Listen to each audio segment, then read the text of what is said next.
大家好，歡迎翻到嚟環保 Lover 會客室，我係 Kitty。我哋今日請到呢位重量級嘅國際級嘉賓，咁咧佢就係政府間氣候變化專門委員會第2工作組聯合主席 Professor Debra Roberts。所以咧今日呢一集係要轉 channel 做英文啦。So welcome to our podcast. Today we are thrilled to have Professor Debra Roberts, a leading figure in global climate policy. She has over 30 years of experience in biodiversity planning, climate change adaptation, and sustainable development. Professor Roberts was the first Chief Resilience Officer of the City of Durban and co-chaired the IPCC's AR6 Working Group 2, also recognized as one of the world's 100 most influential people in climate policy. So can you elaborate on the role of the IPCC and its impact on shaping global climate policies? So in the late 80s, what was happening, there was a lot of climate science being done, and people began to be quite worried about how the changing climate would impact on our development, our ability to live safe and healthy lives. But the policymakers are so busy, they don't have time to go out and read a lot of scientific papers. So what they did through the United Nations is establish the Intergovernmental Panel on Climate Change. And the role of that panel is to provide global policymakers at all scales, but predominantly at the national level, with an objective source of information around climate change, what causes it, what are its impacts, and how we might respond to it. So it was really set up as a service organization to help policymakers and practitioners understand climate change science, what its impacts would be across a variety of sectors and how they might respond to it. And the way it works is it produces reports. Every 5 to 7 years, you'll see that the IPCC produces a group of reports, either special reports, which are focused on an area of specific policy interest, or global assessment reports that enable the policy environment to have discussions around international climate change policy, to develop national and local policy. So that's really, it bridges the gap between science and policy and practice. So how will you explain the key concept of climate change and its impacts, particularly in urban areas like Hong Kong?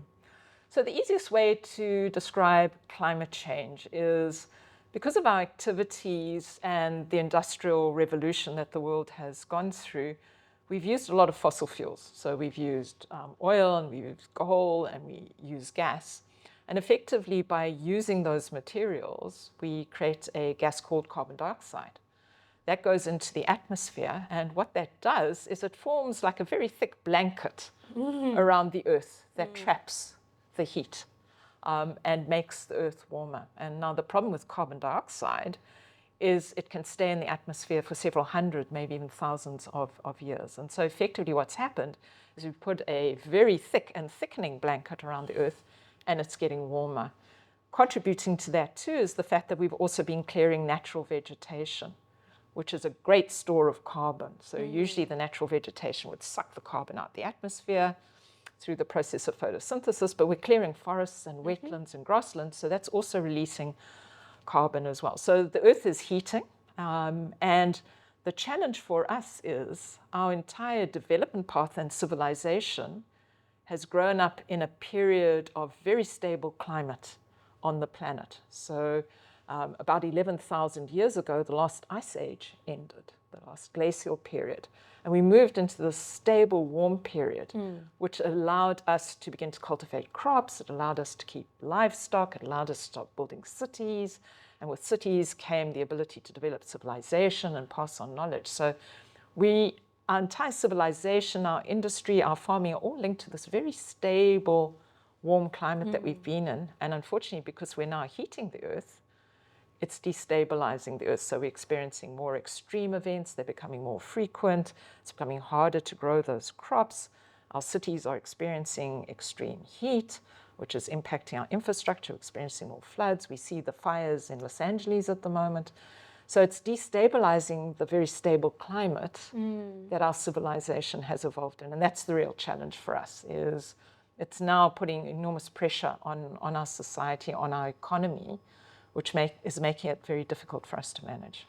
And so what is the latest stage of us right now in terms of climate change? Yeah, so we're at a very tough stage because the way the IPCC science is used at the end of every year.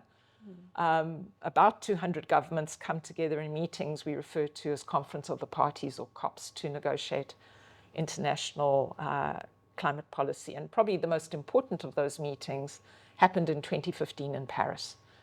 And there we agreed as a global society, so as a societal compact, we came together and we said, because of the destabilization we're experiencing, we must try and limit global warming to well below 2 degrees. So we don't want the Earth to be more than 2 degrees warmer than it was before the Industrial Revolution.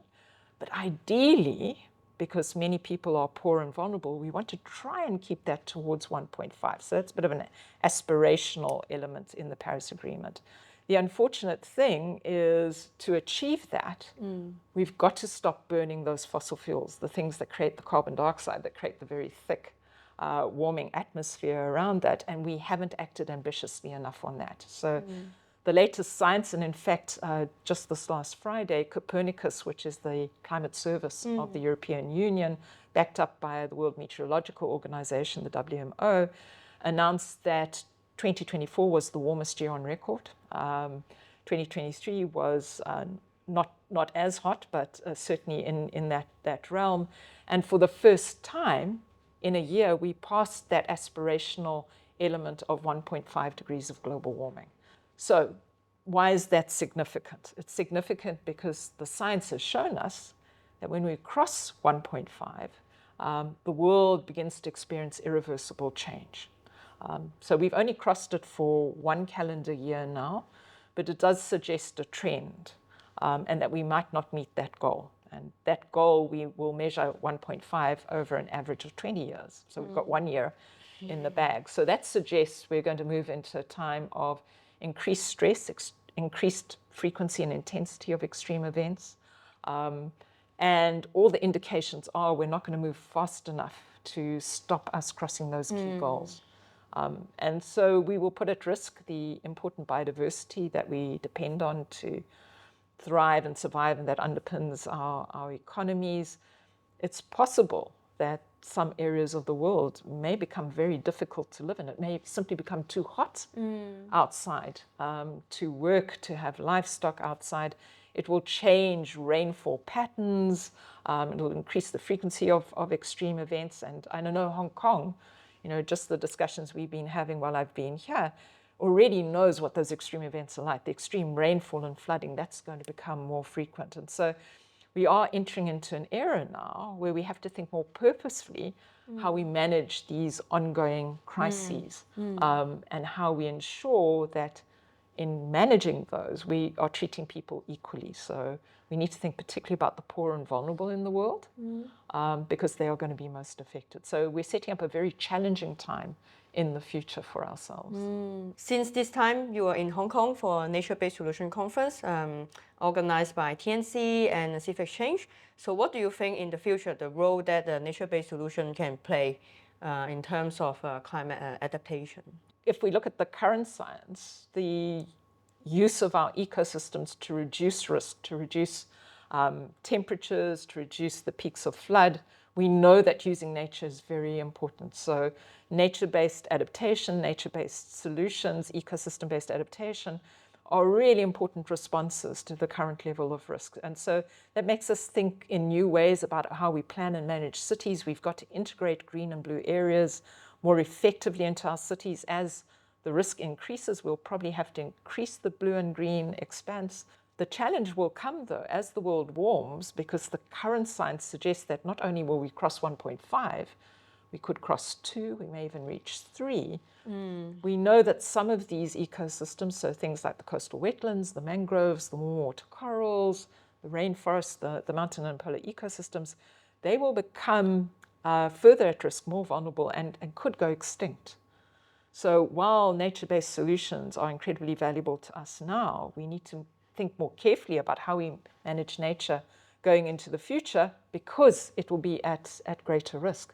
And think about where those ecosystems may in fact no longer be viable in a greatly warmed world, and what that would mean. So for example, one of the big responses in coastal areas around the world is for communities to plant out mangroves, because that reduces the kind of storm surge you get from storms and helps manage sea level rise.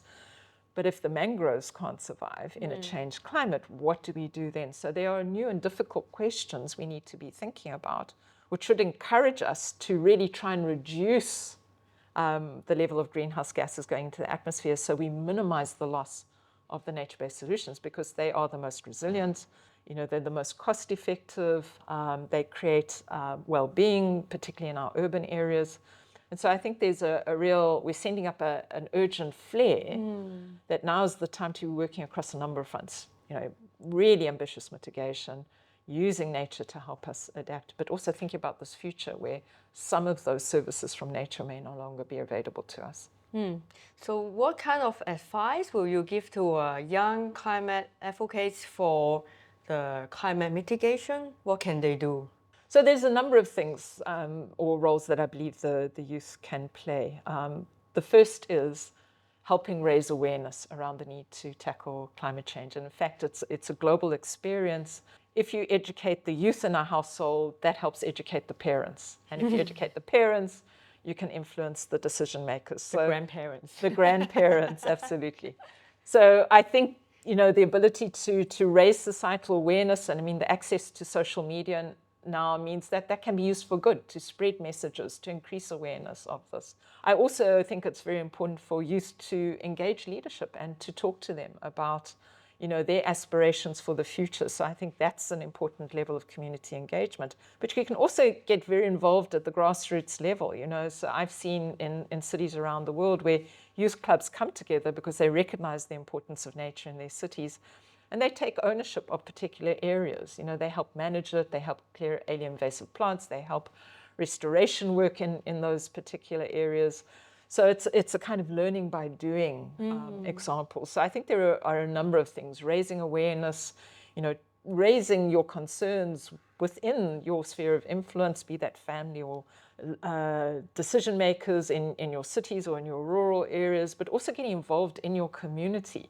Where are your natural areas? And if they don't exist, I've seen some things in my own city where youth have gone out and done guerrilla gardening, where they've just taken over wasteland and there was nothing there, and they've planted gardens as a statement of the fact that we want the city to be in a different area. So, I think there's a lot of need for the youth to be engaged. It's a challenging future. I'm always very clear, we shouldn't hide the reality. I think there's a very radical reality out there. But once you understand the challenges we've got, it means that we've got to work harder. We've got to find purpose in the challenge. And the first place to do that is in your local community. How can you change that? Can you plant up a sidewalk? If you've got a garden or even a balcony, you can put plants that attract butterflies and insects in your particular area. So there are a number of things that we need to do to change the nature of where we live, to take on board these risks and help manage them. Because the science is really clear. When we produced the reports of the 6th assessment cycle, we said the only way forward is really transformative change. And you only get transformative change as every single person. So there isn't a single person in the world, not a single family, not a single village or city or country that can sit the stance out. Everyone has to be involved. So we all have to find our individual role in it. And, you'll see some people at the international level, they'll be very prominent, but that work is not more important than local level work done by an individual. All of it adds up towards this kind of transformative change that we need now. So for you, being a climate scientist, you always look at the bad news, right? The numbers. And how do you stay positive and keep going? Yeah. Well, for me, and a lot of people have asked me that question, how do you stay hopeful when all the numbers indicate that we won't make the climate goals, that we need to stop preparing for a time where we exceed our goals in biodiversity, in climate change? And for me, the message is, as the risks get higher, it means you've simply got to work harder. You've got to find greater purpose, because for me, it's an even stronger call to action. If we were meeting all of these goals, then it would be fine.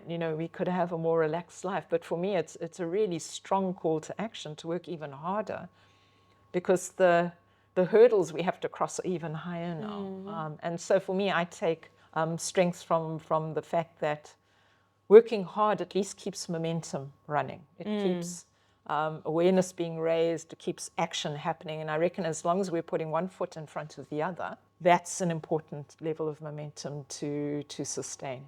Because people get discouraged, if they see people are just saying, well, I can't manage anymore, I'm just going to sit here and do nothing. It doesn't encourage them to remain active. And so I think if we all find purpose in the challenge we will undoubtedly face, it gives us a greater chance of keeping response options on the table and finding new solutions, because we'll all keep investigating, doing things, trying new approaches, which I think will be important at this point. Yeah, you don't take any holidays, right? No, but that's not a model to follow. I mean, that's unsustainable. But I think it's a call to action. It's about hard and continuous work, realizing that the mountain we have to climb is even steeper and higher now, which means there has to be greater purpose in our attempts to get up that mountain. So since you have been in Hong Kong, or you are in Hong Kong right now, so what kind of advice, like one advice for Hong Kong people to change, what would it be? So, I mean, Hong Kong is a very impressive city. It's a world city. It's a global city. So, I think residents of Hong Kong should be very proud of their city. But I think it's important to think about the future of Hong Kong and the development trajectory of Hong Kong. We've had the opportunity here to talk about the Northern Metropolis, and I think there's an opportunity there to learn the lessons from Hong Kong to really create probably a global leading lesson around what the city of the 21st century, which has to deal with all of these challenges, really should look like. Really greater use of blue-green infrastructure, more creative ways of urban design. And so I think it's important for the people of Hong Kong to be involved in discussions around the development of their region, because there's a certain quality of life here you do want to protect. And I think that could be materialized in a more effective way by people being involved and participating in the kind of discussions around future development, but also working with authorities. I mean, we heard in discussions today around moves towards improved early warning systems, and their stakeholder engagement is really important, because if you're going to mobilize around some of these riskier events, you need communities to be working in partnership with government. So forming those partnerships, where can I be involved? Where can I support government work? Where can I add my voice to the development aspirations of the city? Getting out, enjoying the greenery. Are you hiking every weekend and enjoying this? Because if you enjoy these green and natural areas, you'll be more inclined to defend them and become involved in their management. So for me, it's important for urban residents to re-engage with their cities, to be a real part of visioning the cities, managing, contributing to the debate around our cities, because we're long past a scenario where government by itself can manage the world's cities in this new phase. We're all going to have to be a part of that conversation. I feel like I can chat with Professor Roberts forever, but we only have one question left. So what is your vision for 2050? My vision, and one doesn't want to be a doomsayer, but I just, I'm a realist. I draw from the science, and the science is indicating we, by 2050, will live in a much more dangerous and risky world with more extreme events, more frequent extreme events, a hotter world. And so for me, I see a future, certainly over the next couple of decades, where in fact it gets tougher to deal with these challenges. But I'm hoping that as we move into that difficult period, that valuable lessons will be learnt from not having met our original goals, that will make us more ambitious to not only correct the wrongs of the past, but to inspire us to think more innovatively and out of the box about how we don't repeat those mistakes again, how we move forward. Because, many young people came to me and say, oh, we're not going to meet the goals. What will happen in 2030? I can reassure you the world is not going to end. That we will continue. But the fact is, I think we need to be braver, more innovative, more courageous about the way we change our society, the way we relate to each other. So I'm hoping it'll drive us to a safer world, a more equitable world, a world where there's more empathy, amongst nation states, and that we really find the ability through working together on these risks, to form greater partnerships at the global level, because very often a situation of risk forces us to work together.